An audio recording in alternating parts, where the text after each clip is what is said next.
Hi, I'm Jim Zogby, and welcome to Viewpoint. The flow of migrants to Europe this year is being described as the largest in modern history from outside the European continent. Hundreds of thousands of refugees are fleeing war, poverty, and persecution. Some experts warn that the mass migration could continue or even increase in years to come. To discuss the latest developments in this crisis and how it affects Europe, but how it affects the United States as well, I want to welcome Lavinia Limon. She's President and Chief Executive Officer of the U.S. Committee for Refugees and Immigrants, formerly served as Director of the Office of Refugee Resettlement at the U.S. Department of Health and Human Services. Worked on behalf of refugees and immigrants for over 30 years. Thanks for joining us, Lavinia. Thank you. There was a quote in the New York Times that I want to put up and take a look at. It was an article that was on Sunday in the Times front page story, and here's what it said. It said, there are more displaced people and refugees now than any other time in recorded history, 60 million in all, and they're on the march in numbers not seen since World War II. They're coming not just from Syria, but from an array of countries and regions, including Afghanistan, Iraq, Gaza, and even Haiti, as well as any of a dozen or so nations in sub-Saharan and North Africa. They are unofficial ambassadors of failed states, unending wars, and intractable conflicts. The most striking thing about the current migration crisis, however, is how much bigger it could still get. Why? I mean, we've had these wars and crises all along, but the numbers have just become amazing. 60 million people displaced, about 20 million of them actual refugees out of their countries. Is it a confluence of events just by happenstance, or are there particular drivers here? I think it's a set of circumstances. Obviously, war. People flee for their lives, and that's what we're seeing out of Syria. We're seeing out of Iraq the same situation. In Afghanistan, yes, it's more of a low-level war, but people often don't see a future or an end to it. And I think that's what you're seeing in people going to Europe. They don't have hope that things will get better, that the war will end and they'll be able to go home. They see an unending stretch in a refugee camp or in poverty, in Amman or in Istanbul or some small city around the What world. struck me is the line in the article that said it can get worse, and I looked at that, and there are about 4 million, just look Syria alone, 4 million refugees, but about 12 million internally displaced people. If the war continues to grow and spread into the areas where people are internally displaced, they're going to leave. The numbers could get worse, and I saw a comment by, I think it was Marco Rubio, or Jeb Bush. It was Jeb Bush the other day who said that if President Obama had started bombing Syria sooner, we wouldn't have these refugees, but the actual response to that was that we might have had more. Absolutely. We might have had more. So it can get worse. Right. Do we have any estimates of where we're going, or are we all in the dark on this? I think we're pretty much in the dark because we don't know what's going to happen inside Syria. Clearly there's move to try and gain some sort of equilibrium back, but I don't have a lot of hope for that. I don't think the refugees have a lot of hope for that. Yeah. I mean, this has been going on now almost 5 years. You know, I've been out to Jordan before they built a camp and met with Syrians there. And the world ignored it and ignored it. And Jordan bore the burden, Turkey bore the burden, Lebanon, 1 in 4 people, Syrian refugees. And finally something's got to give. And these people decided, let's try and get to Italy, let's try and get to Greece. It appears to me that focus was given to this issue only when we started to read the stories about the ships in the Mediterranean and when this land bridge was discovered and people started going over across Turkey and up into Europe. It's almost as if as long as they were in camps in Lebanon and Jordan and dying in the camps, it was okay. But when they started coming to Europe and disturbing Europe, then all of a sudden it became a crisis. And there was that horrific picture that we woke up to of little Elan Kurdi. It took that to bring it to our consciousness. On your doorstep. right? In Greece, next to the, beach resorts. Wait a minute, that's not supposed to be. The fact that, again, countries in the Middle East have been living with this for years just kind of washed over everybody. People have been dying in the Mediterranean for years, coming from Libya and Egypt and other places trying to get to Europe. And, there was concern about that and a lot of conversation about smugglers, and somehow, smugglers became the bad guys. And they're not good guys. I don't mean to say they're good guys. They're guys making a buck, right? And sometimes they kill people deliberately. These are not good people. But when you are desperate and the only help you can get is from a bad guy, or you have to pay a great deal of money, you will do that.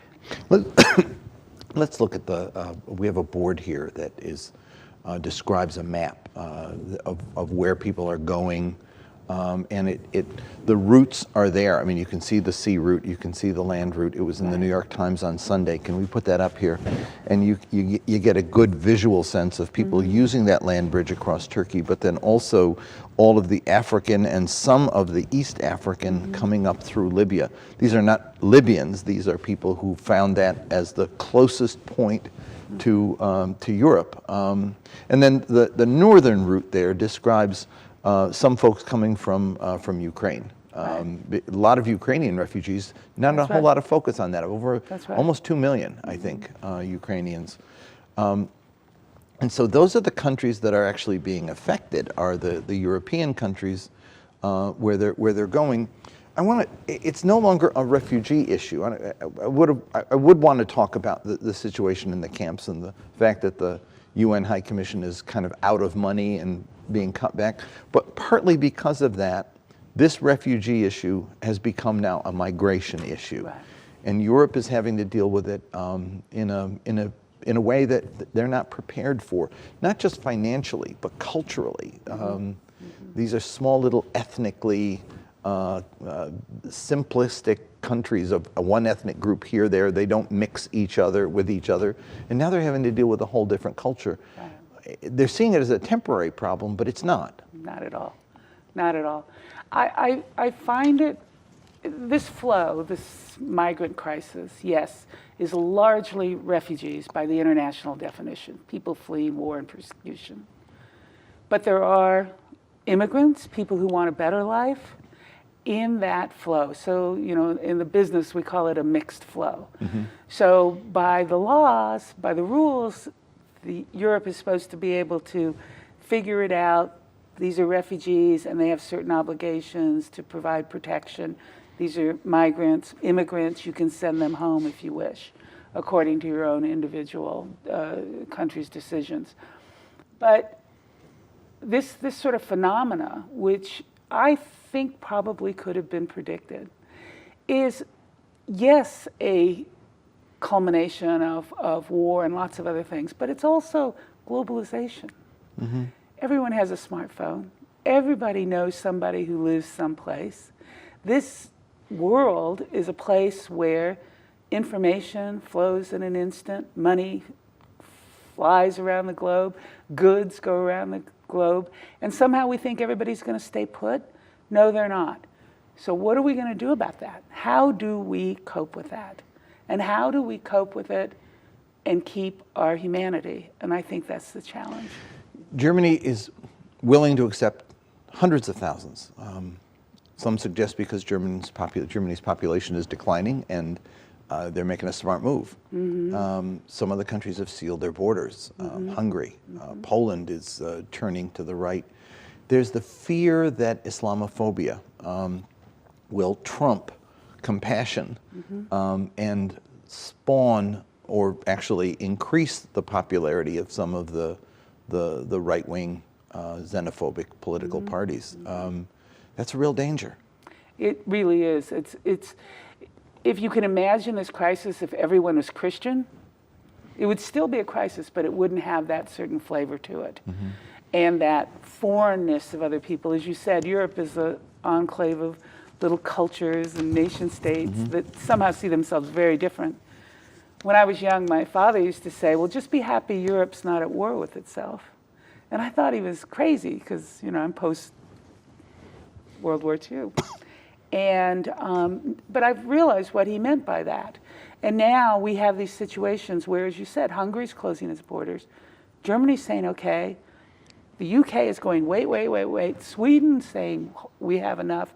And they're losing their ability to sit down together and come up with a policy that's rational. Mm-hmm. They have 800,000 in the continent now, Right. all spread out all over. The numbers, the estimates are that will probably double at least in the next 5 years, and maybe even more. A bit of it reminds me of the situation here in the States with the undocumented, and the situation we had a year ago with the children coming up from Central America, again fleeing persecution and seeking a better life. We didn't deal with it very well here. And I met with a group of Eastern Europeans the other day, and they were talking about it, and I said, you're not going to, a Donald Trump solution, you laugh at Donald Trump here, but that's not going to work in Europe either. Right. These folks are not going anywhere. Can Europe deal with it at the end of the day? Right. And we see, I'm very afraid of the lack of leadership anywhere. This administration, as you said, did not handle last year's crisis at the border, a bunch of women and children fleeing persecution and violence. They didn't handle that well at all. They did not, in my opinion, give these children what they deserved as children and as human beings. And so we don't have a lot of moral authority on this issue. But you also see, it's like, oh, that's Europe's problem, leave it to them. But I really think we have got, I would love to see this administration pull everybody together and say, all right, let's work it out. Because, again, we risk so much in handling this badly, aside from the bodies washing up on the shores. I mean, we have to think about, what are we going to say when we look in the mirror 10 years from now? What were we doing when this crisis happened? How did we behave? Do we still have any values? The President said he would increase the numbers by 5,000 a year over the next several years. We already do 70,000, spread out all over the world. Critics have said two things. We've got letters from Republican members of Congress saying, don't you dare. Right. These are a danger to the security of the country. And you've got letters from Senator Durbin and 14 other of his colleagues saying, increase the 65,000 period for Syrians. Right. Martin O'Malley the other day calling for 100,000 Syrians to be let into the country. And you were just up in Michigan. The state wants as many as 50,000. That's right. Baltimore wants them. Cleveland Detroit wants them. Right. I mean, cities that are dying know that these people can bring new life. That's right. What's going to ultimately win out here? I mean, the pressure against the president doing it is great, but there's a lot of pressure for it. I mean, how do we look at the balance on that? It's really very sad because refugees has always been a bipartisan issue. I mean, a big champion of refugees was Ronald Reagan. You know which president in the modern time brought the most refugees per year? Was George Bush the first. He brought the most refugees of anyone. And yet we see now this has become a bipartisan issue with Trump saying, I'll send them home.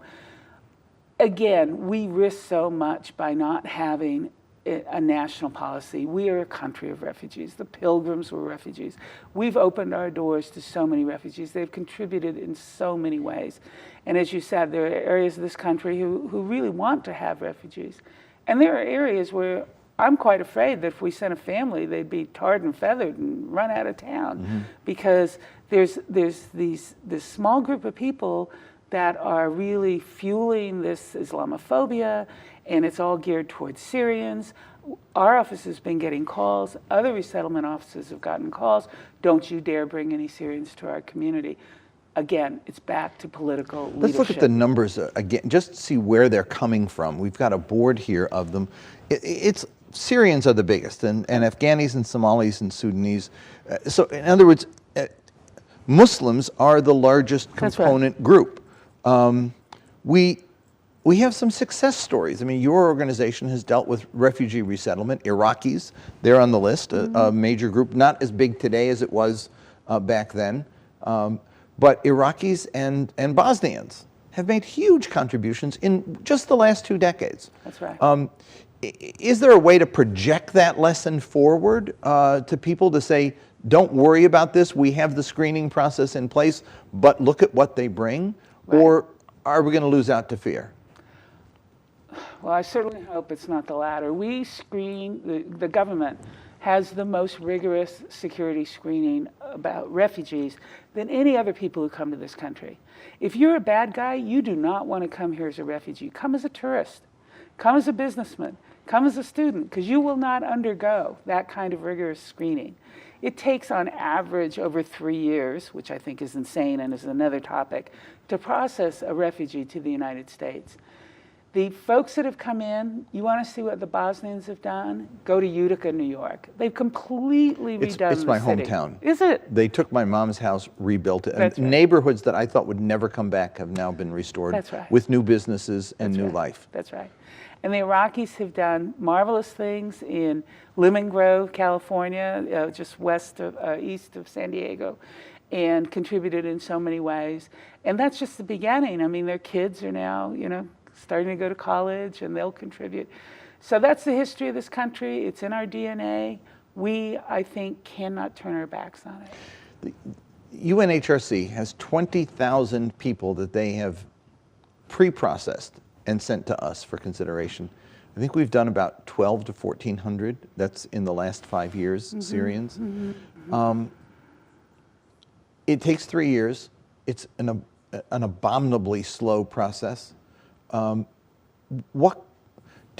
to me a bit about what the High Commission does before they, of the 20,000, who are these people? Do they pre-screen? Do they have their own process where they're saying, we know the U.S. is kind of picky, so we're going to help out here a little bit?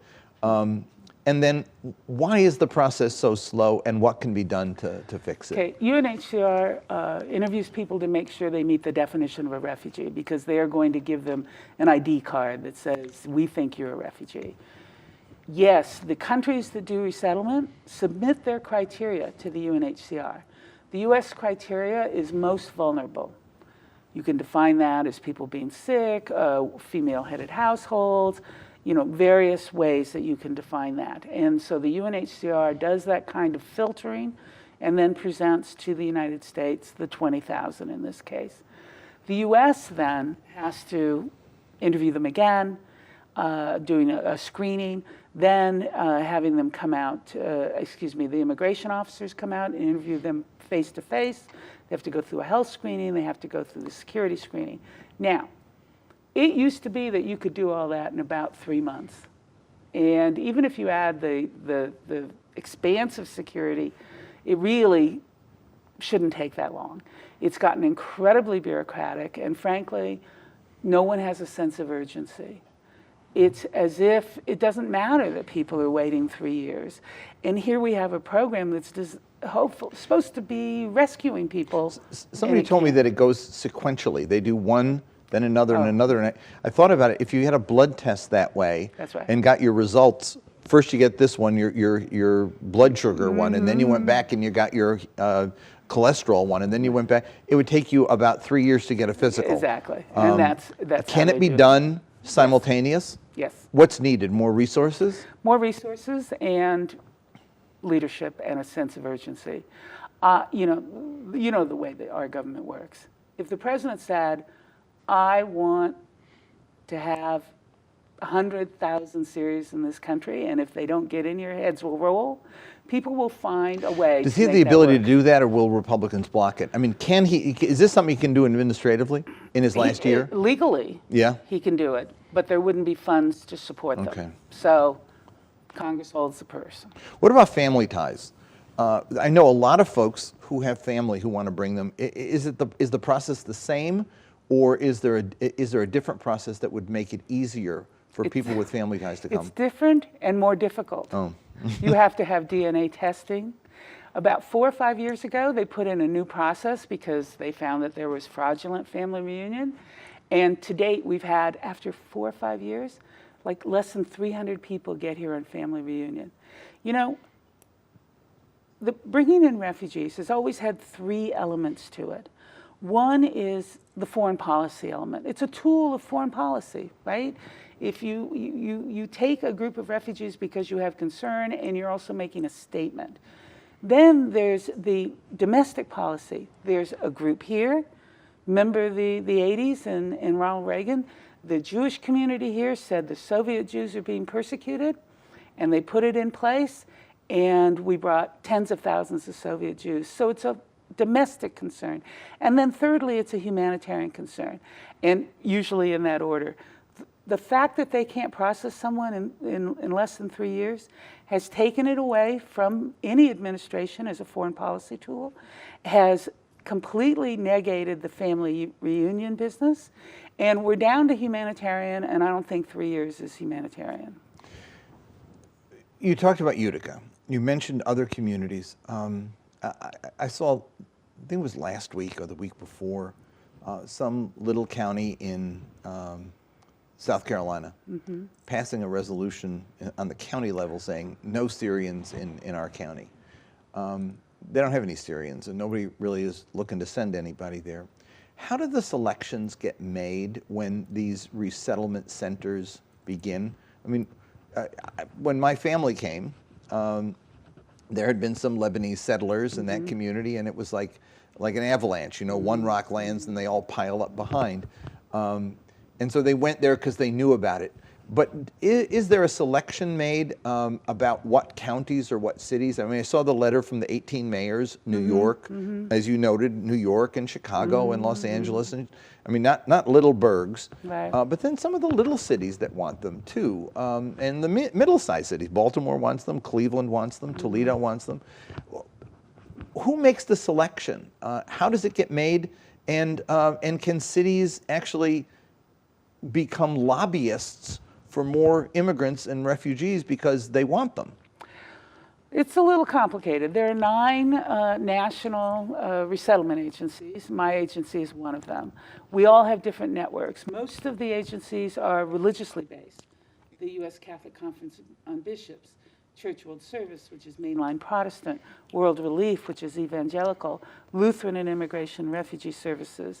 As I said, my agency and the International Rescue Committee, and we all have different networks.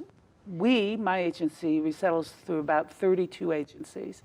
Every year, we have to do a proposal to the State Department, say, we propose to resettle 380 people in Cleveland. And we have to do reams of paper explaining why Cleveland's a good place to put 380 people. And then the State Department usually comes back and says, all right, but you can only settle 320. Is And I'm Cleveland like, consulted first? Yes. Okay. We talked to the mayor, the schools, the health people, Right. everything else. But I'm like, what makes you think that 60 people makes a difference in Cleveland? Yeah.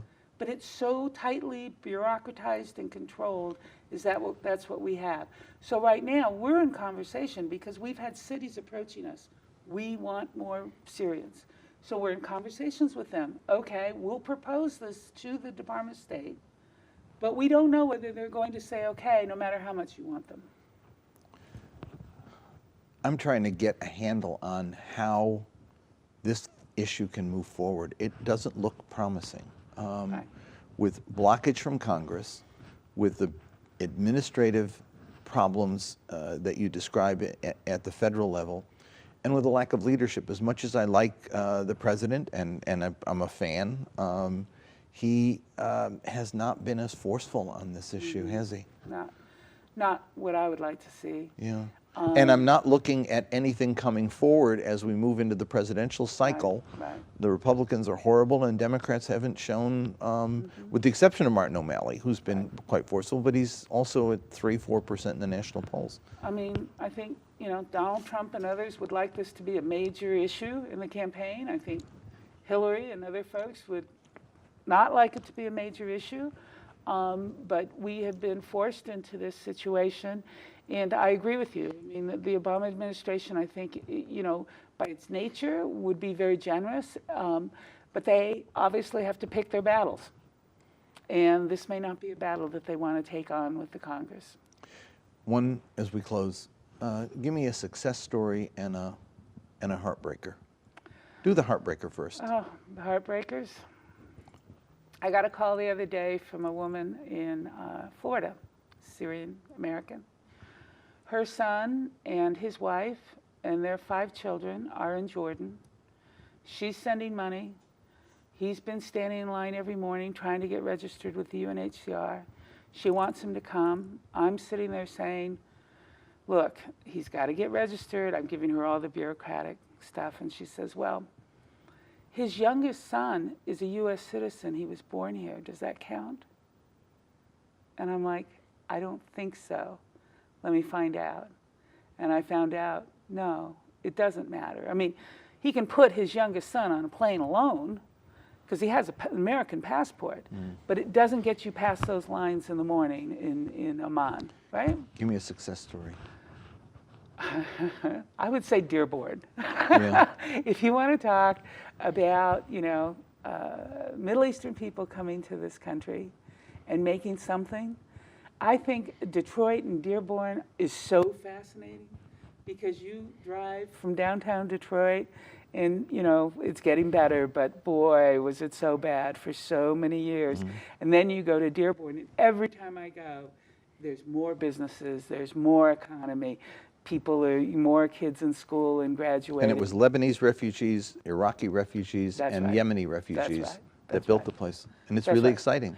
And a little girl who, I shouldn't say that, a young woman now, who was a little girl when I was in Saudi Arabia in 1992 interviewing refugees, and she was one of 5 kids in a big family. She's a lawyer. She's working for the state. She's doing fabulous things. That's all the time we've got. Thanks, Lavinia. Thank you. For more information, follow us on Twitter at aaiusa.org. Check out Lavinia Limon and her work. It's fascinating. And follow us on our website, aaiusa.org. And we'll see you next week on Viewpoint.